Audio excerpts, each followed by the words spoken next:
We have Dr. Nilesh, and he is practicing in Kota, Rajasthan. Well, today we're going to be talking about BPH because it's a very important topic, as of course. So, very welcome. Thank you. The very first question which comes to my mind when we talk about BPH, why the cases of BPH these days are on a constant rise? Actually, BPH, any male, once the aging will start, patient has to have BPH because since the life expectancy is going on increasing rapidly, so definitely the chance of BPH will be more. Why it does become very important for the BPH to be diagnosed at an early stage?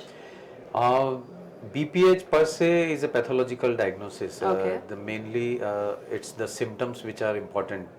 We call it lower urinary tract symptoms, and if lower urinary tract symptoms will not be diagnosed in time, later on the bladder changes will be there. One thing, and second thing, the patient may have some problem in the upper story like kidney and the ureter.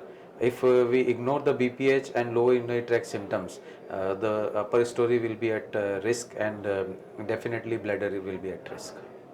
Okay, what complication can happen if the person is not getting early and it's late?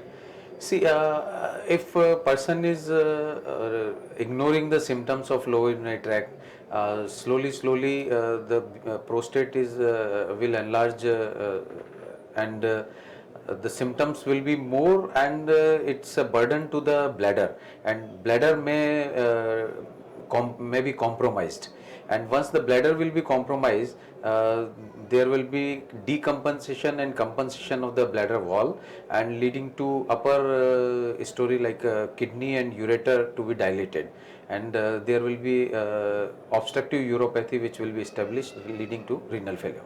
Okay. Well, when we are talking about the failures, I would like to know that when the surgical interventions becomes very necessary, and is there any possibilities to make it avoided? Yeah, definitely. If we will consider the symptoms in the early stage, Yeah. and we will start the medical therapy, definitely surgery will be avoided. And the clear indication that the BPS surgery is decreasing day by day with the very good medications available in the market. Uh, and the second thing is that there are certain uh, indications in which the surgery is the only answer, like recurrent hematuria or recurrent urinary tract infection, recurrent retention of the urine even after taking the alpha blockers, uh, patient having enlarged prostate along with the bilateral obstructive uropathy with the raised creatinine. So these are the indications in which surgery is warranted. Well, any lifestyle modifications to be precise, which needs to be taken care of? Lifestyle modification, as far as the symptoms are concerned, Yeah. definitely lifestyle modification first to be done. Something like decrease water intake in the night hours. We need to tackle the intake very cautiously. We should actually ask to the patient that it is the urine output which is important, not the intake which is important. So the patient should have 1.5 to 2 liter of urine output in a 24 hour.